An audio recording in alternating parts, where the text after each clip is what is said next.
నమస్తే. నేను మీ కుప్ప పద్మిని. ఇన్నాళ్ళు మీ సపోర్ట్‌ని నాకందిస్తూ, మీ ప్రేమని నాకందిస్తున్న ప్రతి ఒక్కరికి కృతజ్ఞతలు. ఇప్పుడు చూడబోతున్న ఈ వీడియో కూడా ఖచ్చితంగా మీకు ఉపయోగపడుతుంది. లైక్, షేర్ అండ్ సబ్స్క్రైబ్ చేసి మీ ఇష్టాన్ని అలాగే మీ సపోర్ట్‌ని నాకందించండి. అలాగే ఈ వీడియో పట్ల మీ అభిప్రాయాన్ని కామెంట్ సెక్షన్‌లో కామెంట్ చేసి నాకు తెలియజేయండి. నమస్తే. నమస్తే. Welcome to our channel. నేను పద్మిని. ప్రస్తుతం మనతో పాటు ప్రముఖ వేదిక్ ఆస్ట్రాలజర్ అవినాష్ దాస్ గారు ఉన్నారు. మాట్లాడదాం. అవినాష్ గారు నమస్తే అండి. నమస్తే అండి. ఓం నమ శివాయ. ఓం నమో వెంకటేశాయ. భార్యాభర్తల మధ్య ఇబ్బందులు, దెబ్బలాట్లు, వాళ్ళిద్దరి మధ్య సఖ్యతా లోపాలనేవి అంతకంతకీ పెరిగిపోతూనే ఉన్నాయి. ఏం చేయాలో తెలియనటువంటి అగమ్య గోచరమైనటువంటి పరిస్థితి ఖచ్చితంగా ఉంది. ఎందుకంటే ఈ ఒక రేషియో చూసుకుంటే ఒకటి ఆర్థికపరమైన ఇబ్బందులు, నెక్స్ట్ ఇదే సఖ్యతా లోపాలతో చిటికి మాటికి గొడవలు గొడవలు గొడవలు అసలు బాధ అనిపిస్తుంది కదా. మరి ఎట్లా అండి ఇట్లాంటి పరిస్థితి నుంచి బయటపడాలంటే ఏదైనా మంచి రెమెడీ ఉందా మీ దగ్గర? ఫస్ట్ ఈ పెళ్లి గురించి మాట్లాడదాం. ఈ ఆర్థిక ఇబ్బందులు మీరు అంటున్నారు. డబ్బు లేని వాళ్ళు చాలా మంది ఉంటారు.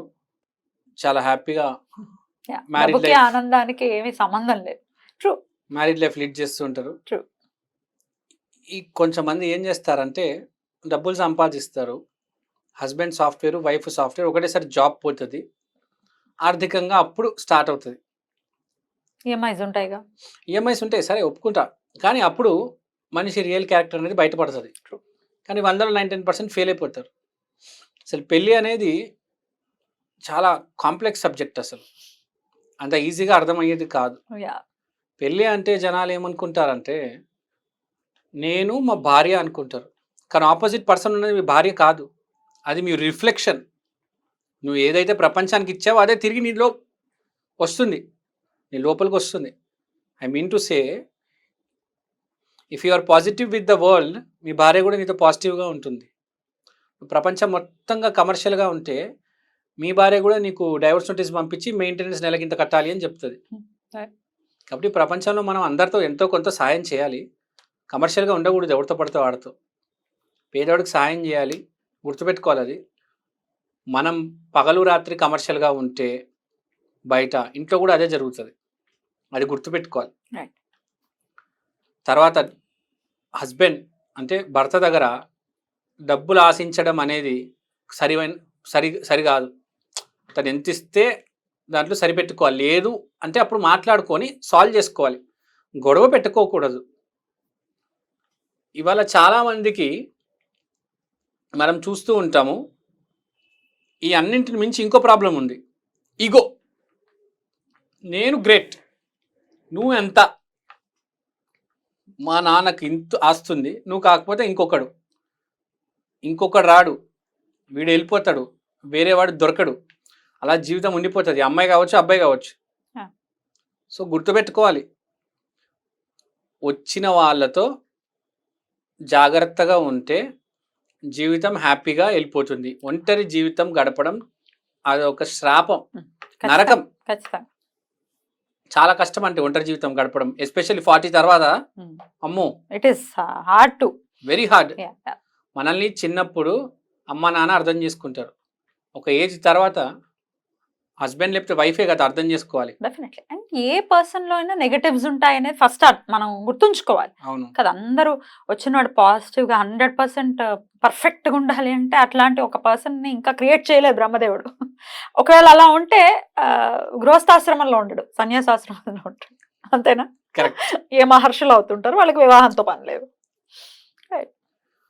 సో ఇక్కడ పాయింట్ ఏంటంటే మనది, మీరు చెప్పింది 100% ఎవ్వరు పర్ఫెక్ట్ ఉండరు. Not at all. మీ ఆయన మీకు ఫ్రాంక్గా చెప్పాలంటే 70% నచ్చితే చాలు, మీ మ్యారేజ్ సక్సెస్. 35% కంటే తక్కువ ఉంటే ఫెయిల్. కానీ అప్పుడు మీరు అర్థం చేసుకోవాల్సింది ఏంటంటే 35% కాదు, మీరు నెగిటివ్ చూస్తున్నారు, పాజిటివ్ చూడట్లేదు. నెగిటివ్ని పాజిటివ్ని అటాచ్ చేస్తే ఏమవుతుందండి? పాజిటివ్ చూడండి, 70% పాజిటివ్ ఉంది అది చూడండి, 35% నెగిటివ్ ఉంది అది ఎందుకు చూస్తున్నారు మీరు? See the positive side. ప్రతి మనిషిలో పాజిటివ్ చూడాలి, ప్రతి వస్తువులో పాజిటివ్ చూడాలి. మీ హస్బెండ్లోనే మీరు పాజిటివ్ చూడకపోతే ఇంకా ప్రపంచంలో ఏం చూస్తారు? ఎక్కడ చూస్తారు? ఏం చూస్తారు? ఎవరిని చూస్తారు? ఇంకా మీ అమ్మ నాన్న ఎంతకాలం ఉంటారు కదా. True. Point correct. సరే, మనం అయితే జనరల్గా ఏం చేస్తారంటే, ఎవరైనా జాతకాలు నా దగ్గరకు వచ్చినప్పుడు, లేకపోతే ఏ ఆస్ట్రాలజర్ దగ్గర కూడా జాతకాలు వచ్చినప్పుడు చూస్తారు, రెండు కలిపి కంపాటబిలిటీ చూస్తారు, ఎంత ఉందని చూస్తారు బేసిక్గా. మరీ నీచంగా ఉందనుకోండి, మీరు విడిపోవడమే బెటర్ అని చెప్పేసి పంపించేస్తారు. లేదు, వీళ్ళని మనం కొంచెం ఇంప్రూవ్ చేయొచ్చు అన్నప్పుడు కొన్ని రెమెడీస్ చెప్తారు. బేసిక్గా ఆడవాళ్ళకైతే అమ్మ మీరు బగాలముఖి చేసుకోండి అంటారు, మగవాళ్ళకైతే మీరు కమలాత్మిక చేసుకోండి అంటారు. ఎందుకంటే జాతక చక్రంలో మనం శుక్రుడు కుజుడు ఎప్పుడైతే గోచారంలో కలుస్తాడో అప్పుడే wife and husband first time meet చేయడం జరుగుతుంది. సో చార్ట్లో జరిగినప్పుడే వీళ్ళు మీట్ అవుతారు. అంటే అవే మోస్ట్ 2 ఇంపార్టెంట్ ప్లానెట్స్, శుక్రుడికి కళాత్మిక, కుజుడికి బగాలముఖి. సో ఆడమే బగాలముఖి హోమం చేయించుకోవాలి, మగ అయిన కమలాత్మిక హోమం చేయించుకోవాలి. కాదండి, మేము దశ మహావిద్యల జోలికి వెళ్ళము, ఏం చేయాలి అదర్ దాన్ దట్ అంటే ఏం చెప్తారు? దశ మహావిద్యలు జోలికి వెళ్ళరు అంటే ఆడవాళ్ళు ఆంజనేయ స్వామికి, మగవాళ్ళు లక్ష్మీదేవికి ఆరాధన చేయాలి. ఇంకోటి, ఇది కాకుండా మన ఆస్ట్రాలజికల్ రెమెడీస్ కూడా కొన్ని ఉంటాయి. మనం ఎట్లయితే చెప్పామో, ఎప్పుడైతే మన కమ్యూనికేషన్లో ప్రాబ్లం వస్తుందో ఇతర మనిషిలో, వాచ్ కొనుక్కుంటే సెట్ అయిపోతుంది, ప్రతిదానికి ఒకటి ఉంటుంది. ఇప్పుడు నిద్ర పట్టడం లేదంటే 12th హౌస్ పాడైపోయింది, దానికి ఏం చేయాలి అది సపరేట్ రెమెడీలో, సపరేట్ వీడియోలో చెప్తా. సో ఇప్పుడు ప్రాబ్లం ఏంటి, వైఫ్ అండ్ హస్బెండ్ రిలేషన్ సరిగ్గా లేనప్పుడు మనం నేరేడి పండు జామున్ అంటారు, ఆ చెట్టువి 2 ఆకులు తీసుకోవాలి, జంట ఆకులు, అంటే ఒక ఆకు ఇంకో ఆకు జాయింట్ అయి ఉండాలి. ఆ 2 ఆకుల మీద, ఒక ఆకు మీద హస్బెండ్, ఒక లీఫ్ మీద హస్బెండ్ పేరు, ఒక లీఫ్ మీద వైఫ్ పేరు రాయాలి. రాసేసి ఈ 2 ఆకుల్ని రెడ్ థ్రెడ్తో కలిపేయాలి. కలిపేసి రావి చెట్టు మొదలు దగ్గర ఇది పాతేయాలి. కానీ గొయ్యి తీసి పాతేయాలి. కానీ రావి చెట్టు మీరు ఏదైతే ఎక్కడైతే పాతుతారో చాలా పెద్ద రావి చెట్టు అయి ఉండాలి. ఇప్పుడు చాలా మేము చూస్తూ ఉంటాం, చిన్న చిన్న రావి చెట్లు ఉంటాయండి, అది ఎక్కడో దూరం ఉంటుంది, రావి చెట్టు పెద్దది ఉంటుంది, అక్కడికి వెళ్ళాలి. ఎందుకంటే గురువే శ్రేష్టం ఆ రావి చెట్టులో. ఆ రావి చెట్టులో గురువు ఉన్నారు, విష్ణువు ఉన్నారు. ఫ్రాంక్గా చెప్పాలంటే గురువు విష్ణుమూర్తి, శని ఏమో శివుడు. మీరు చూడండి, శనికి ఎక్కడైనా ఇష్టం ఉండదు ఇలా రూముల్లో ఉండడం, అడవిలోకి వెళ్ళి తిరుగుతూ ఉంటాడు. మీరు ఎక్కడైనా చూడండి, శని మందిర్ ఉంటే పైన సీలింగ్ ఉండదు, ఆయనకి ఇష్టం ఉండదు ఇట్లా క్లోజ్ అయి ఉండడం, బయట ఓపెన్ ఎయిర్లో తిరుగుతాడు. అదే విష్ణుమూర్తి అయితే మంచిగా ఏసీ రూమ్లో కూర్చొని అలంకరణ చేసుకొని హ్యాపీగా ఉంటాడు 5 స్టార్ హోటల్లో. హ్యాపీగా ఉండమంటే విష్ణుమూర్తి 5 స్టార్ 7 స్టార్ హోటల్లో ఎంజాయ్ చేస్తాడు. శివుడు మాత్రం అమ్మో నేను ఉండలేను రా బాబోయ్ అని చెప్పి అడవిలోకి వెళ్ళిపోతాడు. సో ఇక్కడ ఏంటంటే అలానే రావి చెట్టు, పెద్ద రావి చెట్టు, ఊరి చివర ఉంటుంది చూడండి, ఊరి చివర మర్రి చెట్టు ఉంటుంది అంటారు, అలానే ఊరి చివర ఒక రావి చెట్టు ఉంటుంది, పెద్ద రావి చెట్టు ఉంటుంది. నేను ఈ మధ్యన ఎర్రగడ్డలో ఒక రావి చెట్టు చూసాను, చాలా పెద్ద రావి చెట్టు, ఒక 50-60 ఫీట్ ఉంది. షాక్ అయిపోయి అక్కడే బండి ఆపేసి దండం పెట్టేశా.